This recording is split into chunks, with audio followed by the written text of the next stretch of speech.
can count on us, Queenie. Ivor'll be a wall at your back, stout and strong. You're no cold without a beard. What are you poking me for? Ah, scrounging for coin, no doubt. Righty then, take this pouch and kindly get off my arse. You can count on us, Queenie. Ivor...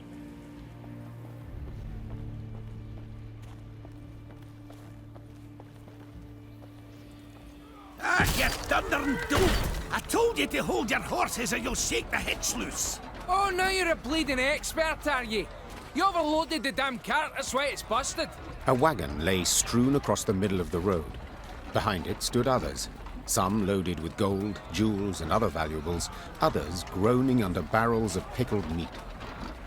Each dwarf had his own theory about how the accident had come about, and thundered it out to all and sundry, peppered with choice invectives. An odd caravan. Meve said. They don't look like merchants. Nah, they ain't. Gabor answered. Dwarves of the Ferens clan, carrying gifts for the Drake. Remember Keltullis? When he took roost here, Ferences fought him for near a century. Then the dragon got weary of fighting and they realised he weren't going nowheres, so they cut a deal. He didn't bother them. They give him what he needs. Well, well. And these offerings they send often? Every week. Excuse me, got to separate them lads, for they tear out each other's beards. Hey there! Cool your idiot heads! Gabor managed to douse his brethren's fiery tempers, but the wagon still lay across the road, blocking all traffic. Queen, Said Xavier. it is an easy repair. I've the tools, the parts. Need but your permission. Of course. Go see what can be done. Xavier did indeed make quick work of the problem. Within moments, the wagon was rolling smoothly down the road, good as new, Well, shaft me, your highness. said one of the dwarves. Your engineer's got a pate like stewed meat, but he kens his trade, that's for certain. I'll convey your words to him. Or at least part of them. Me and the lads will be on our way now, but first, take this. Bit of gold by way of thanks. I appreciate the offer, but I cannot accept coin for helping a traveller in need. Common decency it is. Huh? In our times, decency ain't common at all, but as you wish. Farewell. The dwarf bowed in parting, shook the snow off his beard, then rejoined his caravan. Within a few moments, the wagons had disappeared around the bend.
A pillar of smoke rose above the mountains, and a sooty aroma filled the air.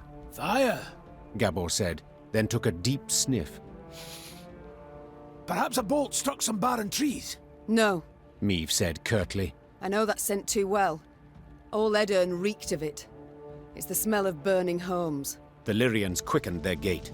Soon they saw a town fully aflame, and a roaring, furious dragon above it. That's your Keltullis? Gascon asked, shielding his eyes from the sharp glare emanating from the city. You were right. Perfectly harmless. Dinna ken was get his knickers in a bunch. The dwarf said, grabbing his axe from his belt. Queen, we got to make haste to the rescue. Reynard! Meve called out. Have our men wet their cloaks for a modicum of fire protection. We move as soon as they're done. Your Grace, they are but common soldiers. To fight a dragon. I know, but we must help them, or at least try. While Reynard went to pass on the order, Meve turned to Gabor. This dragon, has it any weakness? Fear not, Said the sombre dwarf. except a fondness for raw meat. Meve nodded and swallowed dryly. Despite the cold, she felt sweat pour down her scalp. Stifling her fear, Meve gave the order to attack, and her soldiers rode into the flaming city. From up close, Keltullis looked even more terrifying. Though enormous, he moved with shocking agility, like a lizard scurrying over sand. With one swing of his paw, he snapped the necks of 3 dwarves, then bisected a fourth with a powerful bite. After that, he turned his attention to the Lyrians. More of you! He said, twisting his bloody maw into a horrifying smile. Good!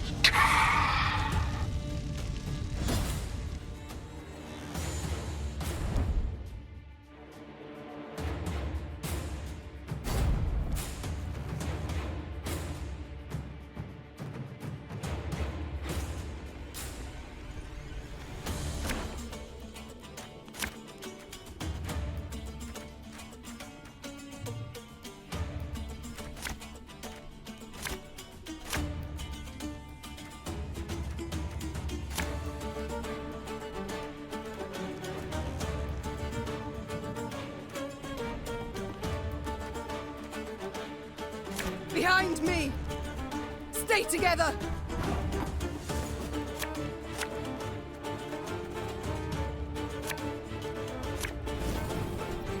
This could hurt.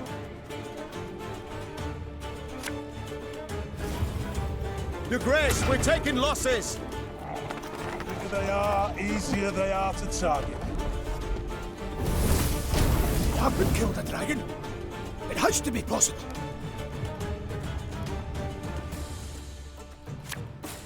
Watch your heads!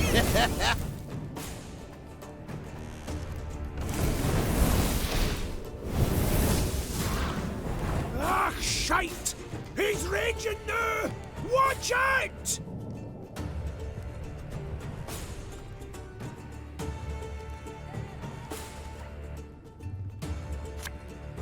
Thing about slings, they hide well.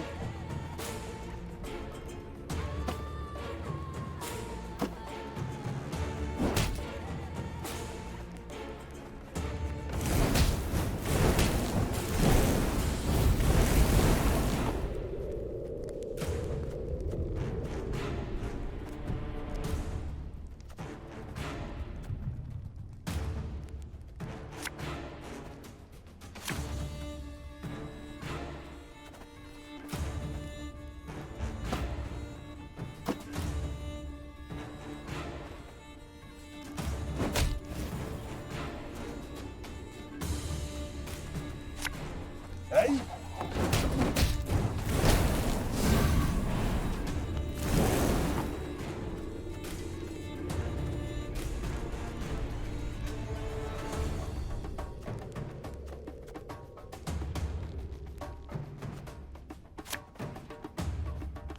Should have listened to me, old lady.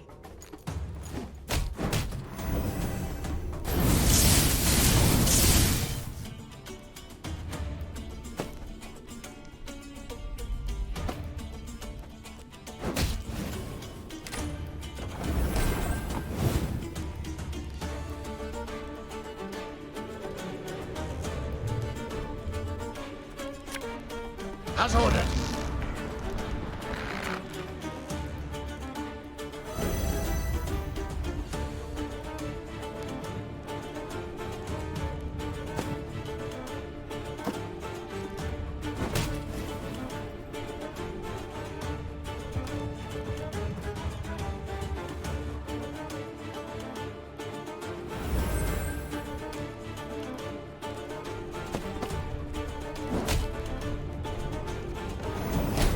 Your Grace, he's vulnerable! We must strike now!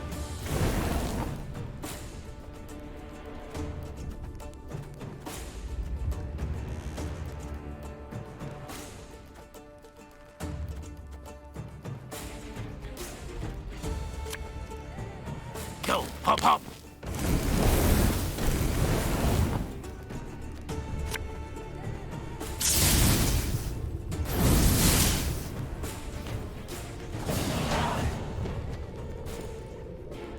That day, many Lyrians perished, either to the dragon's all-consuming fire or to its flesh-rending claws. Yet their sacrifice was not in vain. Together with the dwarves, they were able to grievously wound Keltullis, forcing him to flee. The howls of the wounded monster rang throughout the valley. That's right, howl, you scurvy snake! Shouldn't they ever attacked us, eh? Damn fuel lizard! Meave, that's Vavrinek, elder of the town and all the Ferences. My regards and condolences. Eh, tain't so bad. If nae for ye, wouldn't there be a stone left unrubbled? To be honest, when I caught wind some human queen come to Mahakam looking for aid, I said a crocus would sprout twixt my cheeks afore I'd vote aye on that. Gonna be a fear to look in my breeches after, but changed my mind. After what I saw today, what ye did for us, you've the support and undying gratitude of all Ferences. Thank you. Faced with a Nilfgaardian peril, that means a great deal. Forgive me for interrupting this tear-tugging scene of interracial reconciliation, but I can't hold back no longer. Vavrinek! Double shice! What happened? Why'd Keltullis attack? I ken as much as ye, meaning squat diddly. Just flew up, started spewing flames, half the town lit up in a flash. Sheepshank! 300 years I've been a good neighbour. What's done's done. Gotta think about the future. The Drake's just taking a breather. Gotta finish him off for he's regained form. Meaning we haven't much time. He heals like an alchemist's pup. And the nearest guards are miles away. He'll be up flying again before they get here. Aye, that's what I thought. Perhaps, your grace, you'd, What? Jest you must. I ken you're tired frae the fight, dinna want to risk casualties, etc. But remember, the beast sleeping on a bed of gold and rubies. All belonging by right to Brother, of course. But if quibbling some wandered off, he'd nae notice. I admit that does alter my calculations. Besides, the dragon was badly wounded. Putting it featherly, blood poured out of him like a leaky bladder. Just needs a coup de grace. Fine. I'll do the deed. Ken you'd see the light. Oi, Vavrinek, Vavrinek. This lady's gonna make your rump a regular crocus garden. Aye, Queen's doing us a great service. One that'll profit us both. So, where is Keltullis' lair? North of here. It's a vast cavern. Ye canna miss it. Meave bid farewell to Vavrinek and set out on her way. Did her way lead to the dragon's lair, you ask? Shh. Let's not spoil the surprise.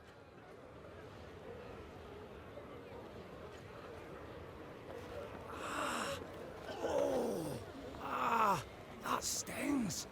Got to blow on it a little. Trust a boarhead, and what do you get? A singed bahookie. Brown, red, gold. Every dragon's a right bastard. Wait! I'm coming with ye! Gonna beat that scaly bastard so hard he'll shoot fire out his arse!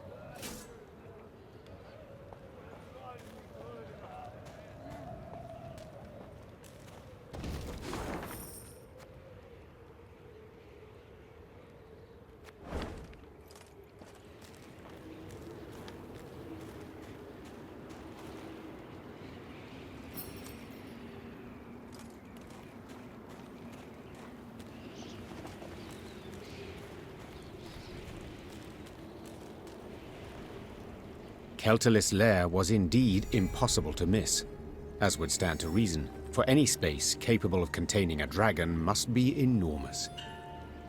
The lair's maw, a black triangle cut out of a vast plain of snow, loomed from afar. Confirming the dragon's presence was the powerful odor emanating from it, one of sulfur and blood. Well then, Gascon said, ready to become a legendary dragon slayer?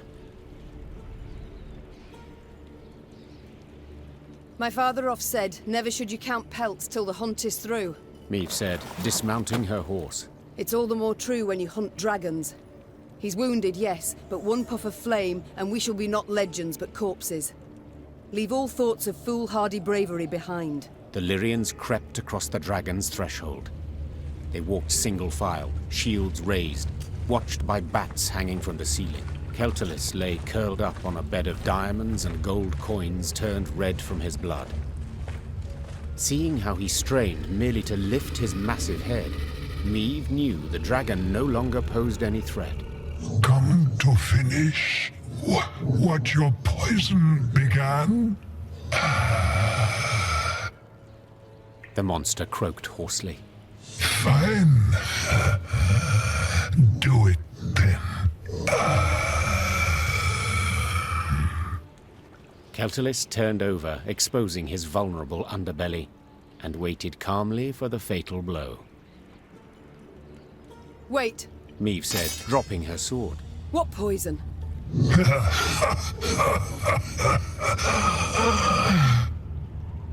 Keltullis laughed while squeezing his bleeding side in pain. So they didn't tell you? Lousy munchkins. Hey! Watch your tongue! Gabor yelled. Sides, I didn't ken anything about it. Keltullis looked the Lyrians over mistrustfully with his snake-like eyes, then began to tell his tale. The caravan Meve had met on the road was different to the others. This time, Keltullis's meat had been pickled in a special brine, one spiked with poison. As the dragon lay curled up in pain, Ferenc dwarves entered his lair and smashed his eggs. So if I understand correctly, Meve interrupted. you're female? Correct. Same as you. As if on command, all Lyrian eyes turned to Gabor. Don't you look at me? We didn't peek under his, its tail. If I may, Reynard interjected. these revelations about Keltullis' sex are undeniably fascinating. But I'm more curious why the Ferences stooped to such a dishonorable deed. That's easy enough to guess. Meve said. They were afraid the dragon would soon demand more tribute to feed its young, so they decided to strike preemptively. To the Ferences' misfortune, they delivered too small a dose of poison. Infuriated at the sight of the broken eggs, the dragon gathered its strength and flew to the nearest town. Meve saw for herself what happened then. And now it was up to her to decide how this story would end. The dragon had killed dozens, perhaps even hundreds, but had been provoked first by the dwarves' heartless cruelty. Did it thus deserve death or mercy?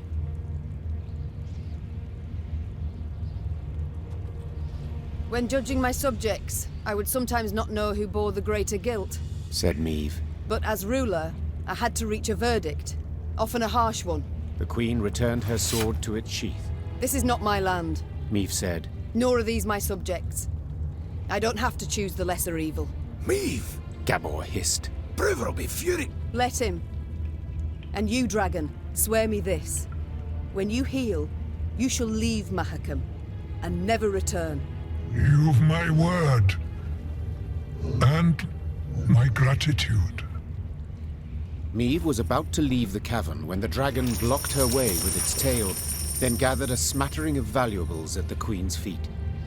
Each would be the prize of the Lyrian crown jewels. News that Meve had spared the dragon, which had killed dozens of dwarves, did indeed enrage the inhabitants of Mahakam, the Ferences in particular.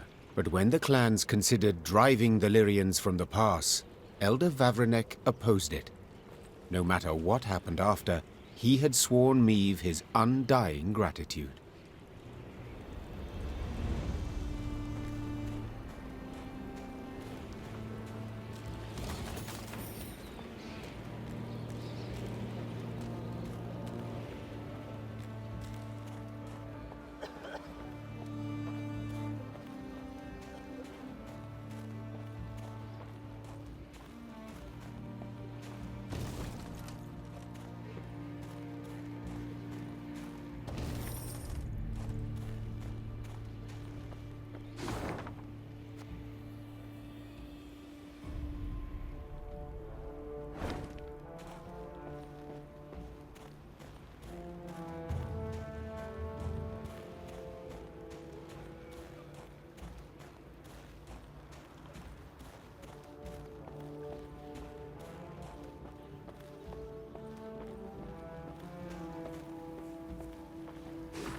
Meave squinted, the better to see the scene.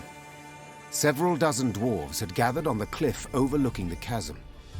All were turned towards a ramp, at the peak of which stood a barrel. What is that gathering about? Asked the Queen. Have we a feast day? Nay, Answered Gabor grimly. 'tis an execution.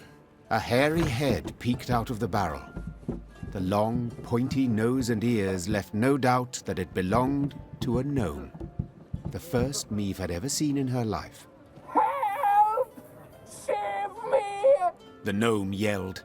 They aim to kill me! Cast me in the chasm! Shut your maw! Barked the dwarf standing next to him, who then shoved the gnome inside the barrel and covered it with a lid. Your crimes!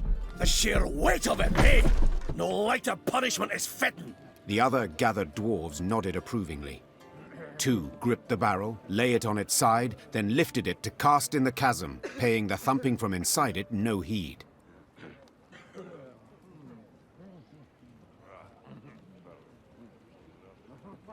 Meave leapt from her horse, and ignoring Gabor's objections, scrambled up the ramp. Oi! You're not allowed!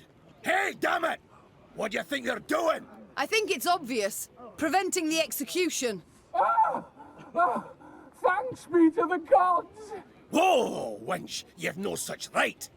Judgment's been handed down. Sentencing's done. Yes, and a cruel sentence it is. One that prompts me to wonder what the accused did to deserve it. Better to ask what he didn't do, the varmint. Arrived here with his peddler's wagon full of tricks and gadgets. Went from house to house, praised his rubbish to the high heavens. And what's it he sold us? Bombs that go off in your hand. Beard growth formula that makes your hair catch fire. Music boxes for the kiddies. Once cranked, they never plough in stop. You needed but to loosen the screw in the back and... Shut your maw, ye roaster. Doesn't it matter all that? 'Cause we'd have forgiven it if he hadn't broken our sacred rules and hallowed customs. Which ones, if you don't mind me asking? Enter the smithy, cap on his head, held nails tween his teeth, and poured fruit syrup in his beer. Raspberry. Blech. Just the once, and but a few drops. You got nothing to explain your villainy, scoundrel. Not a thing. And that's not even the worst. Saved his highest crime for the end. He was in a mine. And he whistled. Oh, aye, that's bad. Shouldn't have done that. Aye, he did. Whistled. Through his teeth. And hummed in harmony, a long warble. We all heard it up and down the shaft, and our grand-elders were clear. Death's the punishment. Death by barrel roll.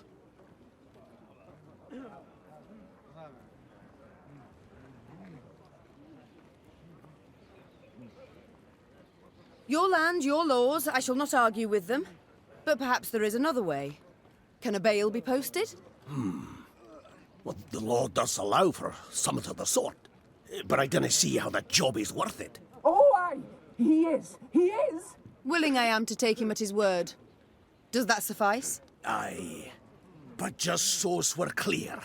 No returns, no refunds. Now get the hell out of that barrel, you wee shite. My lady, I haven't a way to thank you. That we've yet to discuss. Perhaps first we should learn each other's names? Aye, yes, of course. What a prat of me. Barnabas. Barnabas Beckenbauer. To friends, Bibi. Meve. Queen of Lyria and Rivia. Queen? Cows in the corn, kill me honoured. Your Majesty, obeisance due. None necessary. Protocols for use at court, not beyond it. An inventor you deem yourself. Am I right? Most assuredly. Though, truth be told, the dwarves saw no ingenuity in my craft. Seems I'm ahead of my time. Fiery bursts in the palm of your hand. They shall be in fashion one day, to your mind. Oh, nay, just a bit of misfortune, that's all that was. You see, I mistook mercury fulminate for saltpeter. The vials stood beside each other, see, and... The details I need not know. But one matter I am curious about. Could you construct a bomb that would explode when desired? For instance, beneath my foe's feet as they stepped over it. Of course I can. It's simple. Why then? You wish to show your gratitude? You must join my ranks. Assist me to defeat Nilfgaard. Defeat Nilfgaard? Pure ambition, that is. But I'd have been a barrel of broken bones at the bottom of a ravine, if not for you. I'll do what you ask to pay off my debt. And thus, for the first time in Lyrian annals, a gnome enlisted with the army. And though Barnabas Beckenbauer was diminutive of body, this new recruit would prove his worth on more than one occasion.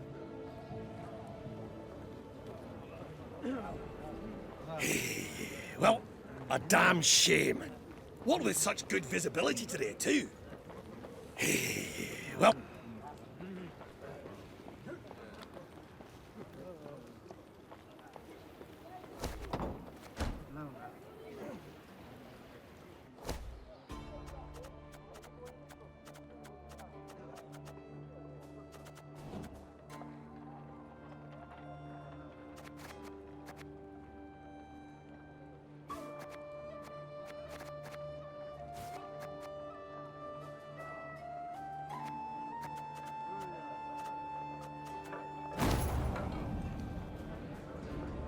Your Majesty, allow me once again to express my undying gratitude. You're most welcome, Barnabas, but please, we haven't need for any formalities when speaking alone.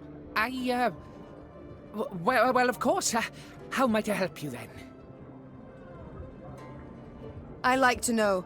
No, I must know who I travel with. Please do tell me about yourself. About me? I've most civil relations with dwarves, as you saw. But is there anything in particular you'd like to know? Why not start at the beginning? Tell me where you hail from, perhaps. Oh, right. I was born in the distant south, in Tir Tokair. My mother was a washerwife, my father, an armourer. Soon as I'd passed 40 winters and could strike out on my own, I left the family, my native parts. So I've been on the road now about, 20-odd years. Indeed. A rather long while. Did the south simply not suit you? Oh, I wouldn't say that exactly. It's just staying would have meant stepping into my father's shoes. Then forging blade after blade, plate after plate. Oh, just thinking on it sets my head a-spinning. Not for me, that, no. No, nature. The world's so rich in mysteries, in wonders left to discover, and ways to make it a better place. By building bombs that explode in the hand, for instance. As those bearded fellas say, Mahakam wasn't built in a day. Besides, nobody was seriously hurt by those malfunctions. Not many, at any rate. At the moment, have you any invention you've worked on? One that's near complete? Oh, so kind. Oh, wonderful, you should ask. See, I've ever had an avian fascination. For birds, you see. Their wings, bones. The structure's perfect. The aerodynamicism, the plumage. In short, I believe I can fly. I beg your pardon? Yes. Yes, I'm learning to fly. Fly. Fly. You've not misheard. I, Barnabas Beckenbauer, will be the first gnome... Oh, what am I saying? The first mammal to free himself of the soil's bondage and soar to the clouds. But aren't bats also... Ha! A detail. This is no time to be petty. No, but frankly, my preparations are far advanced, and I'm rather optimistic about my design and prospects. I've calculated every trajectory, every force. It all works out. Just need to do a few more field tests.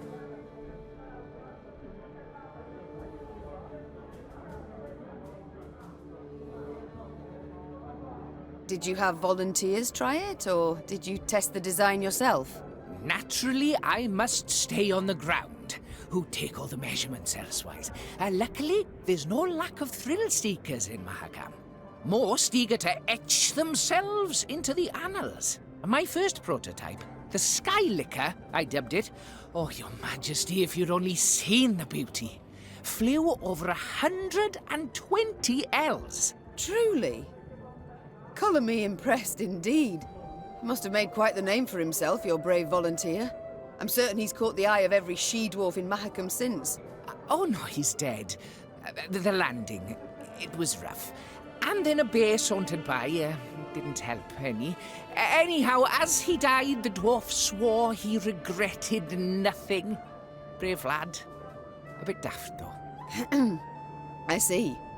But the next time you request I try one of your inventions, I'd ask you to remind me of this touching tale. Time I attended to other matters. Ah, yes, you're still here. Off you go, then.